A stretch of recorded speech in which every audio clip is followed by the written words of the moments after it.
नमस्कार, स्वागत है आपका न्यूज 18 पंजाब हरियाणा हिमाचल में। मैं हूं आपके साथ कुसुम रावत। बुलेटिन की शुरुआत इस वक्त की बड़ी खबर के साथ करेंगे।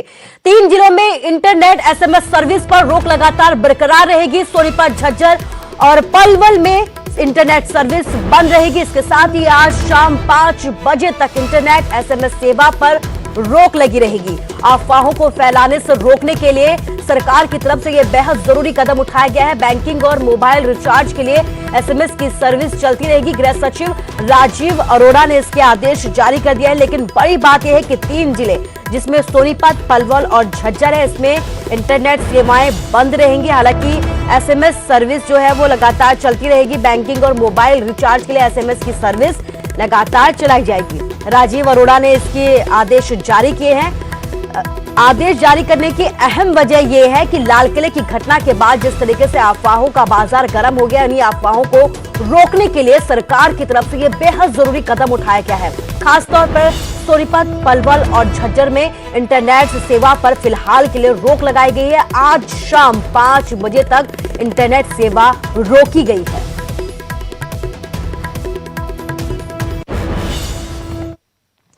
तो वहीं दिल्ली हिंसा के बाद एक्शन में पुलिस है। दीप सिद्धू और लखा सिधाना पर एफआईआर दर्ज कर ली गई है। हिंसा भड़काने के आरोप में यह पूरा मामला दर्ज किया गया है। लाल किले में उपद्रव मामले की जांच शुरू कर दी गई है। लाल किले में उपद्रवियों के बीच मौजूद था दीप सिद्धू। लखा सिधाना पर भी लोगों को उकसाने का आरोप है। आपको बता दें कि मंच से कई बार इन दोनों के ही भड़काऊ भाषण सामने आए थे, जिसके बाद लाल किले की घटना के बाद इन दोनों के खिलाफ ये एफआईआर दर्ज कर दी गई है और दीप सिद्धू और लखा सिधाना का नाम इसमें सामने आया। हिंसा भड़काने के आरोप इन दोनों पर लगे हैं।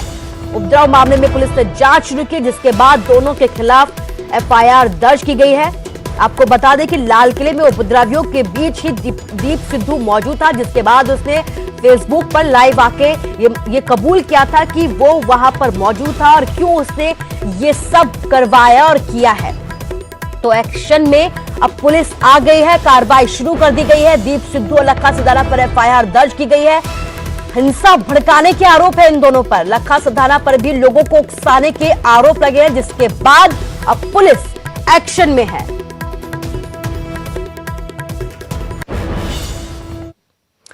लाल किले पर अपना झंडा फहराने की तस्वीर आपकी आंखों में अभी भी तैर रही होगी। उस काले अध्याय को लिखने वाला दीप सिद्धू बताया जा रहा है। दीप सिद्धू पर लोगों को भड़काकर लाल किले पर ले जाने का आरोप है। इस रिपोर्ट में देखें कि कैसे दीप सिद्धू ने यह पूरी साजिश रची और कैसे वो अपने मंसूबों में इस दौरान कामयाब हो पाया।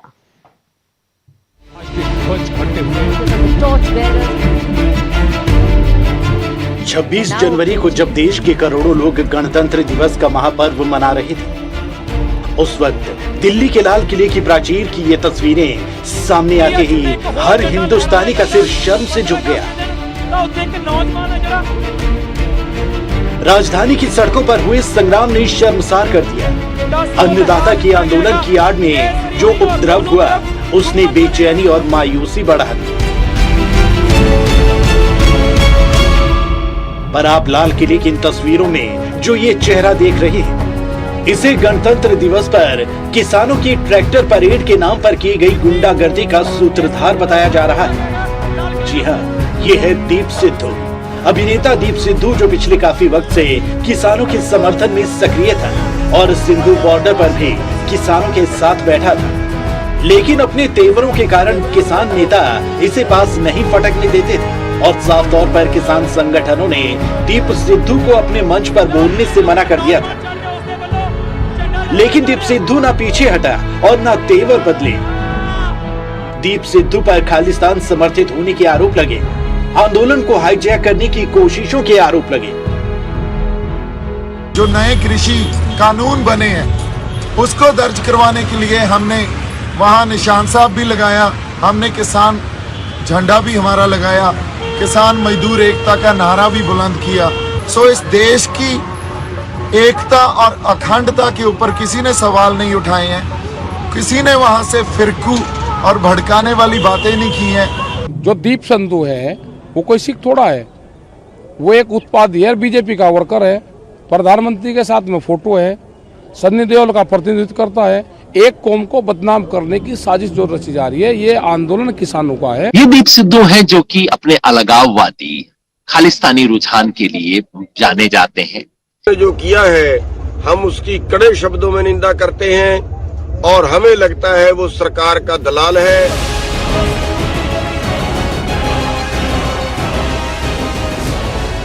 दिल्ली में हुई हिंसा से किसानों का 2 महीने से चल रहा शांतिपूर्ण आंदोलन बदनाम हो गया। किसानों पर सवाल उठे, उनकी नीयत पर सवाल उठे। किसान नेताओं ने इस सब के लिए दीप सिद्धू को कसूरवार ठहराया। अब सवाल ये कि क्या दीप सिद्धू किसानों के नाम पर अपना एजेंडा चला रहा है? क्या उसने अपने मंसूबों के लिए किसानों की आड़ ली? क्या उसे आम किसानों का समर्थन था? जरा ये वीडियो देखिए, हो सकता है आपके कई सवालों के जवाब मिल जाए। लाल किले की घटना के बाद हाड़ कपा देने वाली सर्दी में 2 महीने से अपने हकों के लिए शांति से आंदोलन कर रहे किसानों में कितना गुस्सा है, ये इस सब वीडियो में दिख रहा है। दीप सिद्धू को लेकर किसान कितने आक्रोशित हैं, ये वीडियो में दिख रहा है। तो क्या दीप सिद्धू किसी का एजेंट बनकर इस आंदोलन को बदनाम करने की साजिश का हिस्सा है?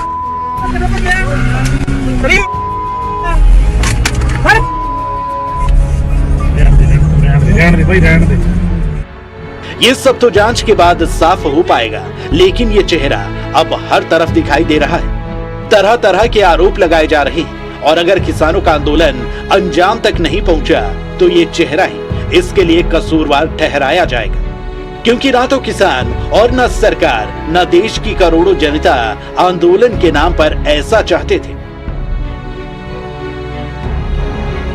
Bureau report, news 18 Haryana. Deep Sidhu के बाद जो सबसे बड़ा नाम 26 जनवरी की हिंसा में सामने आ रहा है वो है लखा सिधाना का, जो कभी गैंगस्टर भी रह चुका है। अब दिल्ली पुलिस ने लखा के खिलाफ भी मामला दर्ज किया है। आखिर कौन है लखा सिधाना, आइए देखते हैं।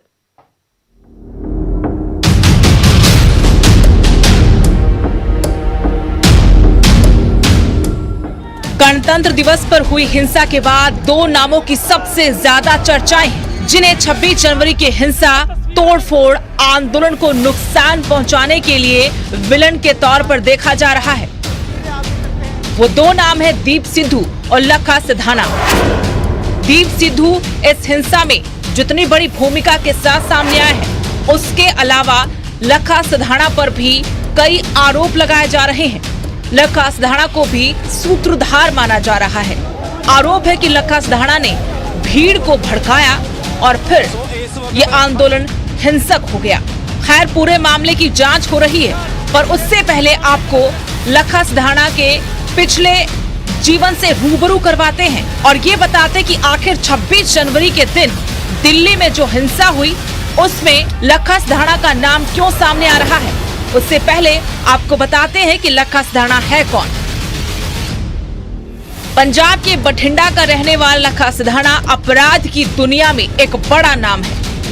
उस पर कत्ल की साजिश समेत कई अन्य धाराओं के तहत दर्जनों मुकदमे दर्ज हैं।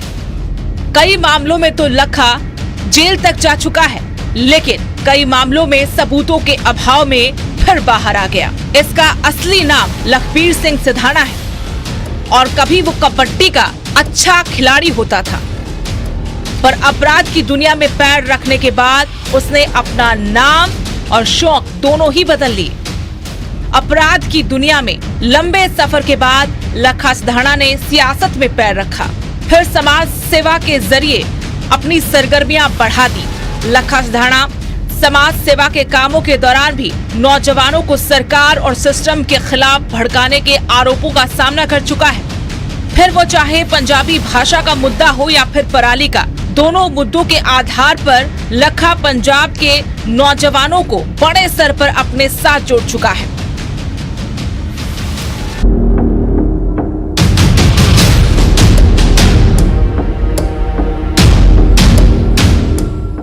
लखा सिधाना पिछले कुछ सालों से पंजाबी सत्कार कमेटी के साथ जुड़कर पंजाबी भाषा को बचाने के लिए संघर्ष कर रहा था। कुछ समय पहले लखा ने नेशनल हाईवे पर साइन बोर्ड्स पर पंजाबी भाषा को तीसरे नंबर पर लिखे जाने के कारण साइन बोर्ड पर काली पोती थी। सरकार और सिस्टम से सीधी टक्कर की वजह से उस पर कई मामले दर्ज हुए। पिछले कुछ महीनों से पंजाब में 3 कृषि कानूनों के खिलाफ शुरू हुए किसान आंदोलन में लखा सधाना सरगर्म रहा। गांव-गांव रोष प्रदर्शन से लेकर रेल रोकने तक, उसके बाद शंभू बॉर्डर पर धरना या फिर दिल्ली में बैठकर किसानों के आंदोलन में शामिल होना हो। जानकारों के मुताबिक लखा सधाना पंजाब में चुनाव लड़ना चाहता है। शायद इसी मकसद से वो किसान संघर्ष के जरिए अपनी सियासी जमीन तलाश रहा था। किसान आंदोलन के दौरान भी दिल्ली की सरहदों पर लगे किसान मंचों पर भी उस पर कई बार लोगों को भड़काने के आरोप लगे। Bureau report, news 18। और हिंसा के बाद किसान नेताओं की मुश्किलें बढ़ गई है। दिल्ली पुलिस ने भेजा डॉक्टर दर्शनपाल को नोटिस। पुलिस के साथ हुआ करार तोड़ने पर उन्होंने जवाब मांगा है कि क्यों ना आपके खिलाफ कानूनी कार्रवाई की जाए। पुलिस ने डॉक्टर दर्शनपाल से 3 दिन में ये जवाब मांगा है। दर्शनपाल पर पहले ही एफआईआर दर्ज कर चुकी है पुलिस। अब तक 37 किसान नेताओं पर केस जो है वो दर्ज हो चुका है। जिस तरीके से 26 जनवरी के दिन शर्मिंदा करने वाली तस्वीरें सामने आई हैं, उसके बाद ये पूरी कार्रवाई पुलिस की तरफ से की जा रही है। और इसके साथ ही कई किसान नेताओं की मुश्किलें भी बढ़ गई हैं। दिल्ली पुलिस ने डॉक्टर दर्शनपाल को नोटिस भेजा है। पुलिस के साथ हुआ करार तोड़ने के लिए ये नोटिस भेजा गया और इसमें जवाब मांगा गया है कि क्यों ना अब आपके खिलाफ भी कानूनी कार्रवाई की जाए। पुलिस ने डॉक्टर दर्शनपाल से 3 दिनों के अंदर इसका जवाब मांगा है। आपको बता दें कि दर्शनपाल पर पहले ही एफआईआर दर्ज की जा चुकी है।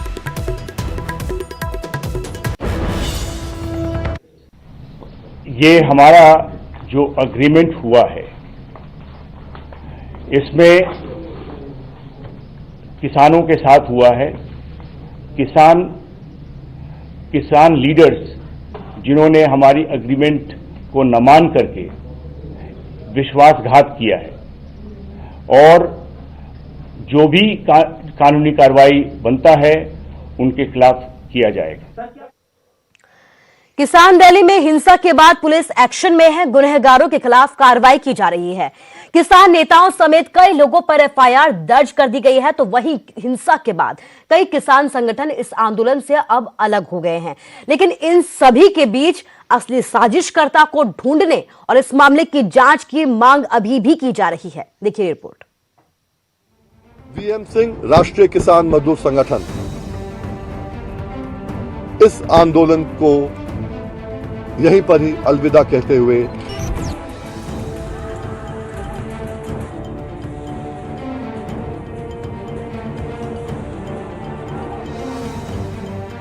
किसान आंदोलन, हंगामा और दरार।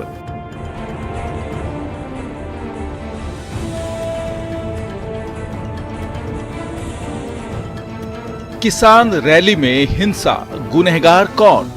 दीप सिद्धू की पूरे समय लाल किले में मौजूदगी, इस उपद्रव में मौजूदगी किसान आंदोलन को बदनाम करने की एक सुनियोजित साजिश है।